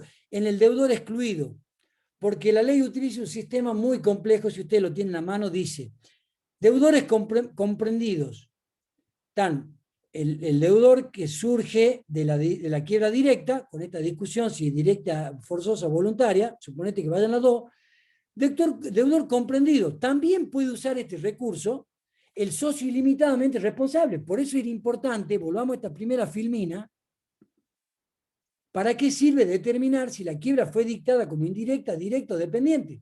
Tenés que tener en claro eso, para poder entender todo lo que es la parte recursiva. Entonces, volvemos. La conversión de la quiebra en concurso dice, la pide el propio deudor cuando es quiebra directa, ahí no hay duda. La pide el propio deudor, ¿no es cierto?, cuando está dentro del 160, porque el tipo le decretaron la quiebra a la empresa de la cual era el socio ilimitadamente responsable, salvo que el tipo haya dado que sí, el ok, porque ahí también te piden la presentación, artículos 6 o 7, y la ratificación por el órgano de gobierno. Si el socio participó, obviamente ya ahí no puede decir nada. Pero si el socio no participó o mostró disconformidad porque era minoría, ¿no es cierto?, para que se presente el concurso preventivo o la quiebra directamente, entonces en ese caso él sí tiene la posibilidad de pedir la conversión de la quiebra en concurso. La pregunta sería, ¿de quién? ¿Del principal o de los dos? Yo creo que de él nada más. No sé, no lo pensé, lo estoy pensando ahora. Bueno, deudor excluido, dice la ley. Deudor excluido. No puede solicitar la deuda de la conversión de la quiebra en concurso, y acá viene de nuevo la diferencia, ¿no es cierto? ¿Dónde está? ¿Dónde está? Bueno, no sé dónde está, no está en ningún lado. La quiebra indirecta, ¿no es cierto? Por incumplimiento, cuando hay una quiebra directa por incumplimiento. En ese caso, si hay una quiebra indirecta, ya estando pendiente el cumplimiento de un concordato o estando en trámite un concurso preventivo, no la puede pedir. Bueno, o sea, no la puede pedir el deudor que surge como consecuencia de una quiebra indirecta. O sea que hasta ahí tendríamos. El principio general es que la puede pedir el deudor que surge como quiebra directa, ya sea voluntaria o forzosa. También la puede pedir el acreedor 160. No la puede pedir, consecuentemente, el acreedor, el deudor, por quiebra indirecta. Y la pregunta es, ¿qué pasa con el 161? El 161, que son los casos de quiebra, de extensión de quiebra sancionatoria, no está prevista en la ley. No está mencionado en el 90. El 90 dice quiénes son los que están comprendidos y quiénes son los que están excluidos. Pero al medio del sándwich, está el 160 que no lo menciona. Entonces la pregunta de examen sería, ¿puede un deudor al cual se le decretó la quiebra por confusión patrimonial inescindible, por actuación en interés personal o por situación de abuso de control societario, pedir la conversión de la quiebra en concurso? Ahí habrían varias soluciones posibles. Lo dejo ahí como pregunta en el aire, como pregunta en el tintero. Tipos de quiebra, entonces, bueno, creo que más o menos está. La conversión de la quiebra en concurso lo que intenta es dejar sin efecto. Cuando ahí vamos a la pregunta, ¿qué es? Es un recurso que ataca a la quiebra y la deja sin efecto. Es un proceso que convierte la quiebra en concurso preventivo, deja sin efecto la sentencia de quiebra y la convierte en concurso preventivo. Y ahí sigue el trámite del concurso preventivo normalmente. Y la pregunta sería, ¿y si un deudor, acordate, por el artículo 14, inciso creo que 5, no presenta los edictos, no presenta los libros dentro de los 3 días, o no deposita la plata para la correspondencia de acreedores? ¿Cuál era la sanción?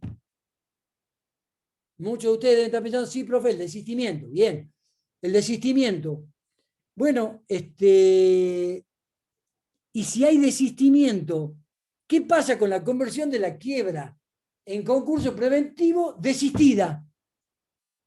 ¿Volvemos a la sentencia de quiebra? ¿O ya la sentencia de quiebra quedó sin efecto? Porque mirá, te leo qué dice el efecto. Debe decir en algún lado. Efectos del pedido de conversión. Dice, el artículo 93, dice, efectos del cumplimiento de los requisitos. Porque vos para pedir la conversión de la quiebra en concurso tenés que presentar una demanda de concurso. Tenés que cumplir todos los requisitos del artículo 11. Está fácil eso. Ya lo saben de memoria ustedes. Bueno, si cumplís con todos los requisitos del artículo 11, dice, el juez deja sin efecto la sentencia de quiebra. Y hace 2 cosas. Deja sin efecto la sentencia de quiebra y dicta una sentencia de apertura del concurso preventivo. Y si vos desistís, ¿qué pasa? ¿Volvés a la quiebra o quedás in bonis? Para pensar esa respuesta. Bueno, este es el mecanismo, en definitiva, medio desordenado, pero por lo menos si ustedes van a la Filmina, en cada uno de estos institutos, la voy a dejar así con estos con estas tabulaciones, porque tienen alguna relación, sería responderse estas preguntas. ¿Qué es? ¿Cuál es la naturaleza jurídica? Yo te pondría anotar acá, naturaleza, no en mayúscula. Para que tengo el teclado americano. Jurídica. Porque, viste, vos decís, uy, profe, ¿a quién puesto naturaleza jurídica? ¿Qué es la naturaleza jurídica del instituto? ¿Qué es el instituto? ¿Quién puede? Lo digamos en términos difíciles.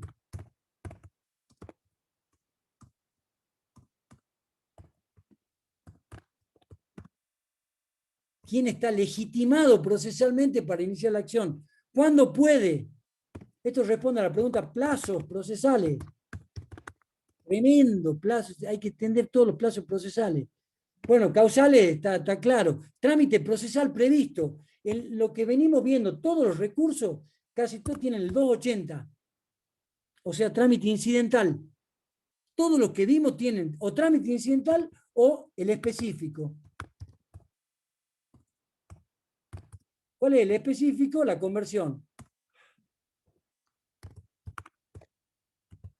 La conversión. Después le pongo los acentos porque estoy con el otro coso.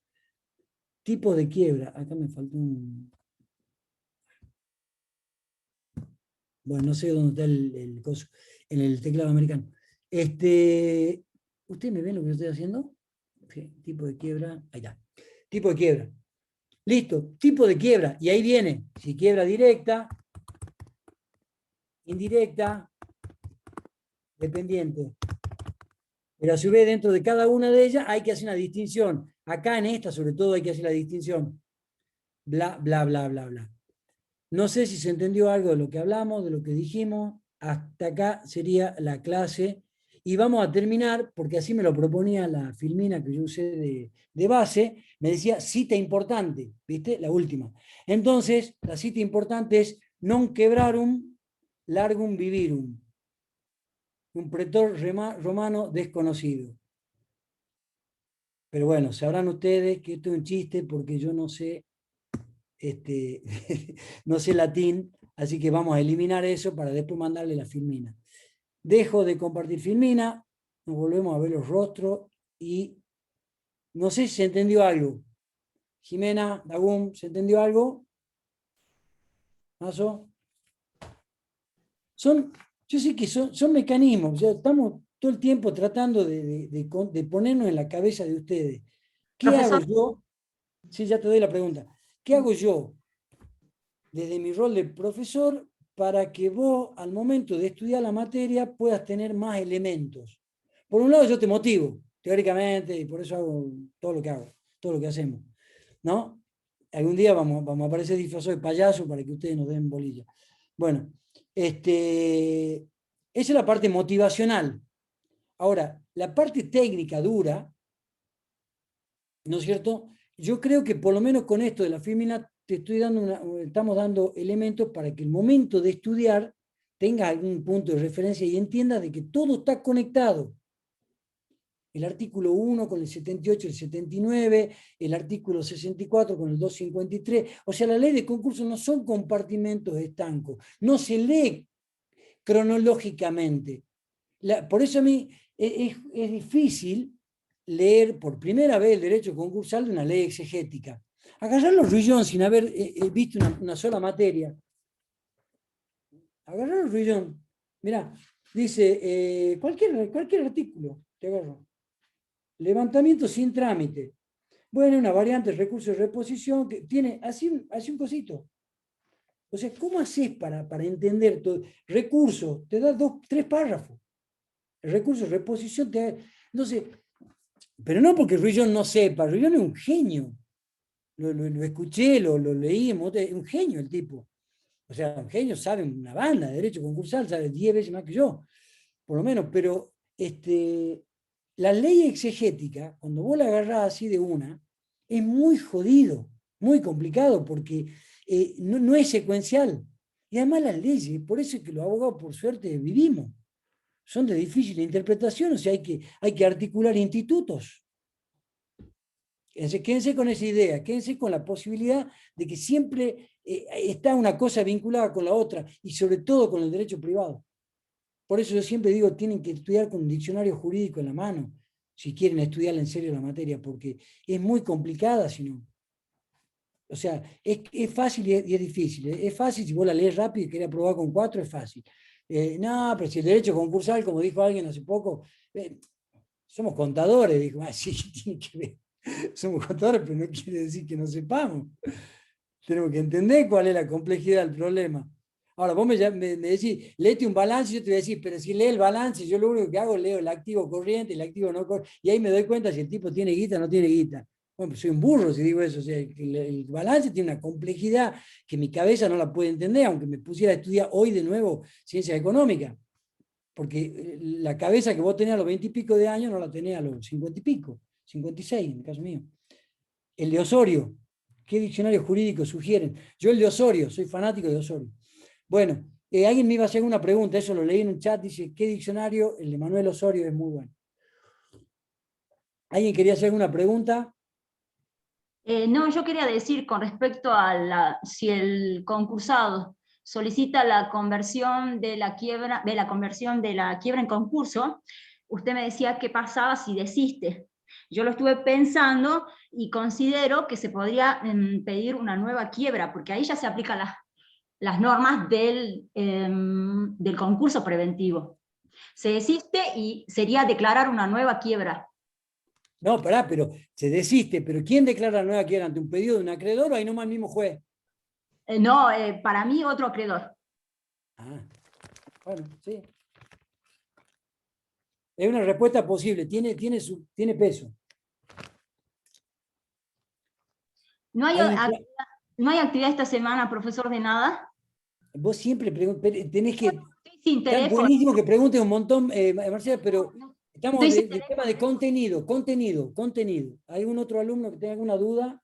Me encantan las preguntas, Marcela, y vos sos súper activa, pero el único defecto que yo me permito sugerirte, así como me dijeron que la clase teórica no se entiende en nada, y lo dijeron con total sinceridad, y nosotros tratamos de que se entiendan un poco, digo, tratá de focalizar la pregunta.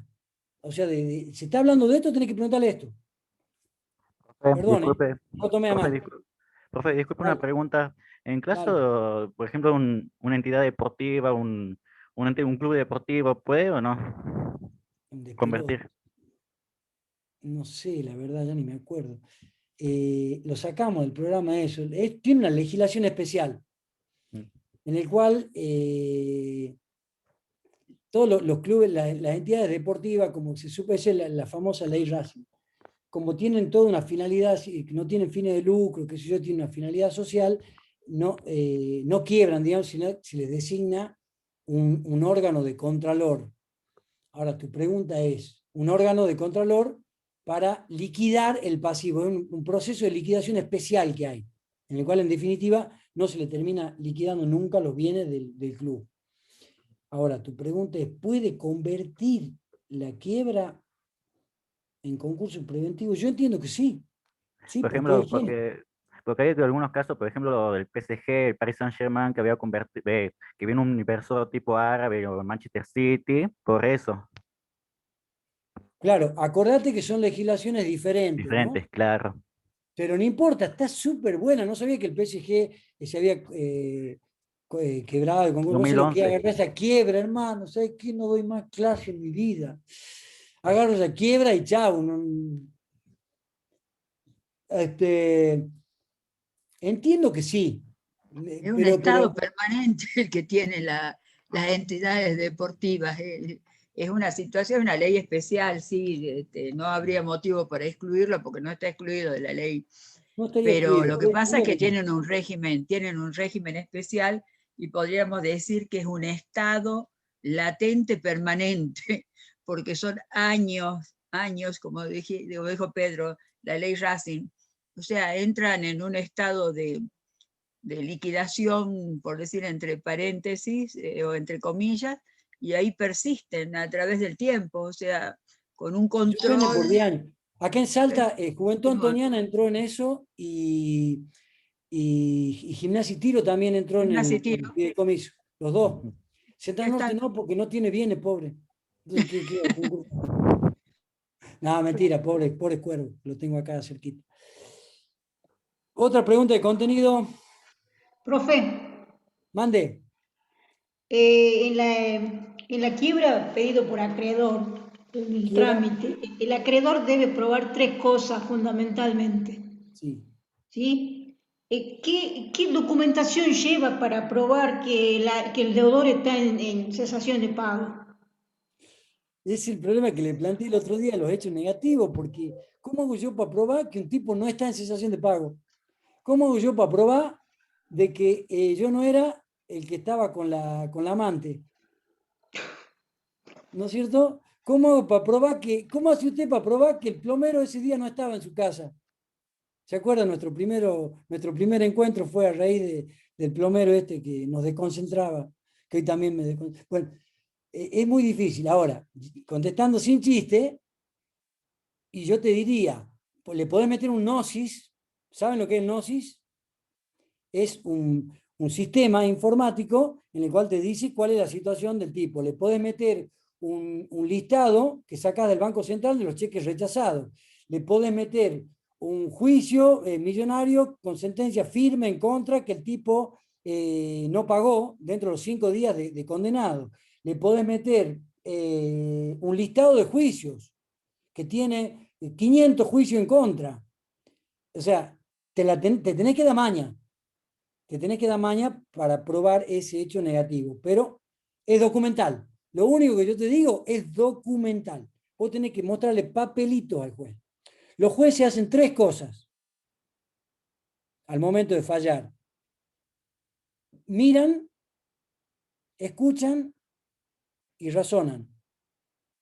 Él tiene que mirar la documental. No puede escuchar a nadie. No puede escuchar un testimonio, no puede escuchar un perito, no. Él tiene que mirar y saber si ese hecho tiene un convencimiento. Eso es lo que vos planteás, Bet, es un tema súper interesante. Digo Bet porque me sale ahí Bet, no sé si te llamas Bet o no. Te llamas Bet. Bueno. Para mí es un tema que me tiene como medio rayado últimamente, porque tiene que ver con la prueba. Y hay un autor italiano que dice que la prueba es el corazón del proceso. Porque los hechos son palabras que expresan las partes. Te estoy hablando de procesos contradictorios, ¿no? Lo que importa es cómo vos acreditás las cosas que decís. Entonces, vos tenés que saber que en el derecho procesal hay una formalidad en particular para acreditar los hechos que son jurídicamente relevantes. Porque vos no podés probar cualquier hecho. Vos tenés que probar hechos que son jurídicamente relevantes. Y esos hechos jurídicamente relevantes, los códigos, te establecen 6 o 7, en el peor de los casos, medios de confirmación.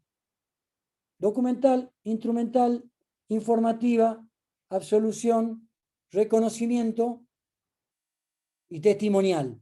Y te agrego, te lo tiro entre paréntesis, presunción e indicios. Eso es. Ahí está, te contesto así, mira. El juez en la quiebra va a saber si hay o no cesación de pago ante un hecho contradictorio, digamos, entre un deudor y un acreedor. El deudor dice que no está en cesación de pago, el acreedor afirma que está en cesación de pago, si genera indicios suficientes que le permiten presumir que el sujeto está en estado de cesación de pago. No es una prueba. Vos acordate, si yo quiero probar de que el agua hierve a 90 grados, pongo la pava, la pongo a la hornalla, le pongo un termómetro y vos ya vas a ver que a los 100 grados, bueno, salta de menos, más, no sé cómo es, pero listo. Si vos querés probar, casi el reloj, que esto se cae por la ley de la gravedad 10.000 veces, pruebas científicas.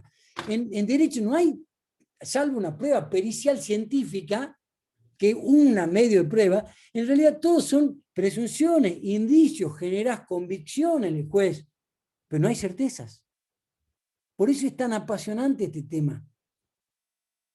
A mí por lo menos me apasiona porque como te dije el otro día, y con esto te cierro, es tan apasionante que vos, si sabés la cuestión técnica, le salvás la casa a una persona. O lo mandás a la cárcel a otra persona, si no sabés la regla de juego y los medios de prueba. Porque en derecho no importa tanto cómo fue la realidad, importa, y esto lo digo yo, no lo dice todo el mundo, importa cómo se expresó en el expediente, cómo es la realidad. Porque ahí me permite discutir a nivel de igual a igual, y no que el juez haga lo que él quiera. Si no, nos vamos a la Inquisición. Bueno, listo. Estamos fuera de plazo, 18:05. Le Sí, hago una acotación, Pedro. ahí está. La ley anterior exigía para pedir la quiebra Sí. que el acreedor se tomara el trabajo de averiguar cuántos juicios tenía el deudor. Es No decir, tenía sabía. que ir, no teníamos mesa general distribuidora todavía, y Mirá, no entonces iba sabía. juzgado por juzgado, y entonces decía, este es el listado de juicios. ¿Por qué? Porque tenía que probar, digamos, con esa cantidad de juicios por incumplimientos, se suponía que estaba en estado de cesación de pago. No dejaba no era una prueba documental, era una prueba que surgía de la documentación, pero bueno, un incumplimiento no alcanzaba, tenía que ser varios. Entonces la única forma era ir, buscar, retirar y decir, tiene iniciadas tal cantidad de juicios, y eso inducía, no era una prueba que se podía considerar como el argumento suficiente para tenerlo en estado de cesación de pago, porque el incumplimiento basaba la razón de la cesación de pagos en ese momento. Bien, listo. Cambió No hay más preguntas, lamentablemente, porque son las 16, ya se está yendo todo el mundo, y los que quedan, a veces quedan con la obligación de decir, no lo voy a dejar hablando solo los profes, pero ya estamos fuera de horario. Les mandamos saludos, nos vemos el miércoles. Si fuera creyente diría, si Dios quiere, vamos a tratar de ver efectos de la quiebra. Si el Chau. universo nos reúne. Si el universo nos reúne, si el universo nos reúne, vamos a estar acá dando efecto de la quiebra. Horrible la clase del miércoles, así que estudienla, así se hace un poco más divertido y más participativo. Chao, chicos, chicas, chiques. Chao, chao. Gracias, Marcela. Tomalo bien lo que te dije, ¿no? Con cariño.